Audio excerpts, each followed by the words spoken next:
এই বছর এখন পর্যন্ত বলিউডের কোনো ধামাকা সিনেমা আসেনি, কিন্তু আগামী বছরে কিন্তু ধামাকা একটার পর একটা আসবে। কারণ সালমান খান আসবে সিকান্দার ছবি নিয়ে, এবং যেটার পরিচালক AR মুরগাদাস, এবং আপনাদের নয়নের মণি শাহরুখ খান আসবে কিং সিনেমা নিয়ে। এবং কিং সিনেমা মিউজিক কে করবে জানেন? আবার সেই অনিরুদ্ধ। অনিরুদ্ধ যখন আবার কিং সিনেমায় হচ্ছে মিউজিক করবে, এবং যেহেতু কিং সিনেমা একটি থ্রিলারধর্মী সিনেমা হবে, তাহলে অনিরুদ্ধ যে এখানে কি করবে সেটা জাস্ট ধারণারই বাইরে।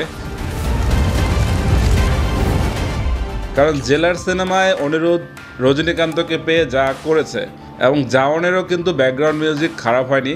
তো জাওয়ানেও অনিরুদ্ধ যেভাবে ফাটিয়েছে, সেই একই রকম ফাটানো আবার হচ্ছে আমরা কিং সিনেমায় দেখতে পাবো। তো কিং সিনেমায় শাহরুখ খানের সাথে আছে সুহানা খান, এবং সুহানা খানের জন্য শাহরুখ খান এমন কিছু নেই যে করছে না। কারণ কিং সিনেমার বাজেট 200 কোটি রুপি, এবং এর পরিচালক হচ্ছে কাহানিখ্যাত পরিচালক সুজয় ঘোষ। এবং কিং সিনেমায় অ্যাকশন দৃশ্যগুলো পরিচালনা করবেন সিদ্ধার্থ আনন্দ। তো সিদ্ধার্থ আনন্দ পাঠান সিনেমায় শাহরুখ খানকে দিয়ে যে পরিমাণ অ্যাকশন করিয়েছে, তো শাহরুখ খান কিং সিনেমায় আবার যে তার হচ্ছে ডন রূপে আসবে, সেটা বলার অপেক্ষাই রাখে না। যে আগামী বছর শাহরুখ খান আবার 1000 রুপি একদম চোখ বন্ধ করে দিয়ে দিবে। যেহেতু শাহরুখ খানকে মানুষ কিন্তু অ্যাকশন সিনেমায় দেখতে চায়, যেহেতু পাঠান এবং জওয়ান হচ্ছে আসল খেলা খেলেছে, এবং দুটোই ছিল অ্যাকশন সিনেমা, তো বলার অপেক্ষাই রাখে না যে অ্যাকশন রূপে শাহরুখ খান কতটা ভয়ঙ্কর। এবং কিং সিনেমায় শাহরুখ খান ডন রূপে হাজির হবে।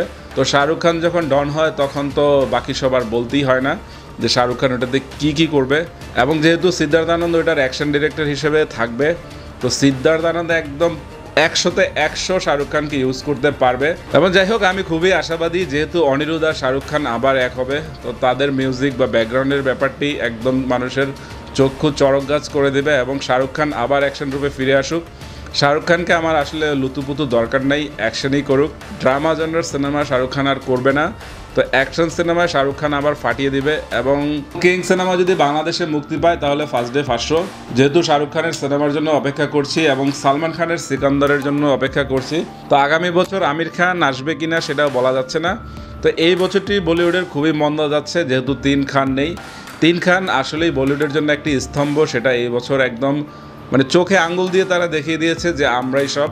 তো আগামী বছর 3 খানে যদি হাজির হয়, তাহলে বক্স অফিস আবার ঘুরে দাঁড়াবে, যেরকম 2023-এ হয়েছিল। 2023-এ শাহরুখ খান একাই কিন্তু পুরো বক্স অফিসের মোড় ঘুরিয়ে দিয়েছে। তো 2025-এও তাই ঘটবে। তো এখন শুধু দেখার পালা যে কিং সিনেমা কোন ডেটটিতে আসে, কারণ ডেট এখনও ফিক্সড হয়নি। কিন্তু সালমান খানের সিকান্দার সিনেমাটি রোজার ঈদে আসবে।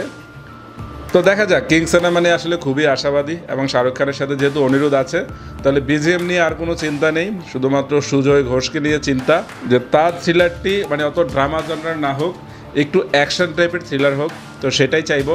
তো দেখা হচ্ছে পরের ভিডিওতে, বাই।